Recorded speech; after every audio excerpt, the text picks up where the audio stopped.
Hallelujah.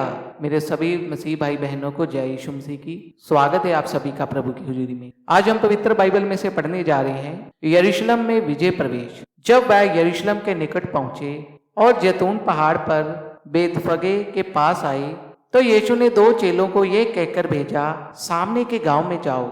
वहां पहुंचते ही एक गधी बंधी हुई और उसके साथ बच्चा तुम्हें मिलेगा। उन्हें खोलकर मेरे पास ले आओ। यदि तुमसे कोई कुछ कहे तो कहना कि प्रभु को इनका प्रयोजन है, तब वह तुरंत उन्हें भेज देगा।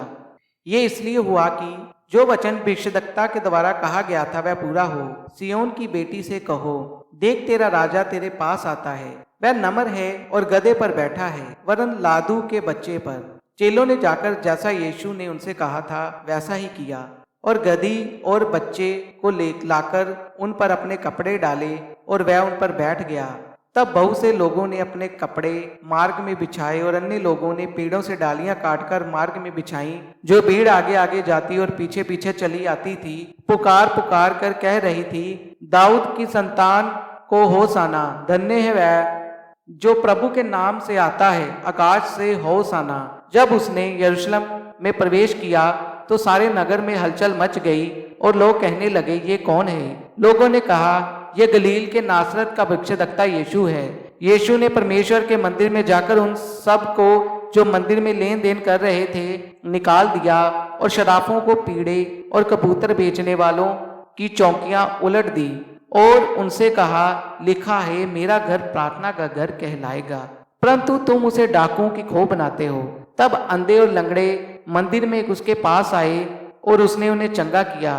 परंतु जब प्रधान याजकों और शास्त्रियों ने इन अद्भुत कामों को जो उसने किए और लड़कों को मंदिर में दाऊद के संतान को होशाना पुकारते हुए देखा, तो वह क्रोधित हुए और उससे कहने लगे, क्या तू सुनता है कि ये क्या कहते हैं? यीशु ने उनसे कहा, हाँ, क्या तुमने ये कभी नहीं पढ़ा, बालकों और दूध पीते बच्चों के मुंह से तूने अपार स्तुति कराई।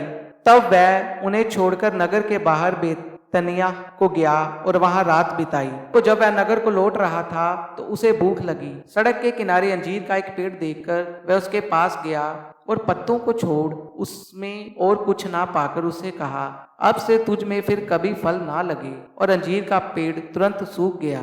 ये देखकर चेलों का चंबा हुआ और उन्होंने कहा, ये अंजीर का पेड़ तुरंत सूख गया। यीशु ने उनको उत्तर दिया, मैं तुमसे सच कहता हूँ, यदि तुम विश्वास रखो और संदेह ना करो तो ना केवल ये करोगे जो इस अंजीर के पेड़ से किया गया है, परंतु यदि इस पहाड़ से भी कहोगे, उखड़ जा और समुद्र में जा पड़, तो ये हो जाएगा। और जो कुछ तुम प्रार्थना में विश्वास से मांगोगे वह सब तुमको मिलेगा। वह मंदिर में जाकर उपदेश कर रहा था तो प्रधान याजकों और लोगों के पुरनियों ने उसके पास आकर पूछा, तू ये काम किसके अधिकार से करता है और तुझे ये अधिकार किसने दिया है? यीशु ने उनको उत्तर दिया, मैं भी तुमसे एक बात पूछता हूँ, यदि वह मुझे बताओगे तो मैं भी तुम्हें बताऊंगा कि ये काम किस अधिकार से करता हूँ। यूहन्ना का बपतिस्मा कहाँ से था, स्वर्ग की ओर से या मनुष्य की ओर से? तब वह आपस में विवाद करने लगे। यदि हम कहें स्वर्ग की ओर से तो वह हमसे कहेगा, फिर तुमने उसका विश्वास क्यों ना किया? और यदि कहें मनुष्य की ओर से तो हमें भीड़ का डर है, क्योंकि वह सब यूहन्ना को भविष्यद्वक्ता मानते हैं। अंत उन्होंने यीशु को उत्तर दिया, हम नहीं जानते। उसने भी उनसे कहा, तो मैं भी तुम्हें नहीं बताता कि ये काम किस अधिकार से करता हूँ। तुम क्या सोचते हो? किसी मनुष्य के दो पुत्र थे। उसने पहले के पास जाकर कहा, हे पुत्र, आज दाख की बारी में काम कर।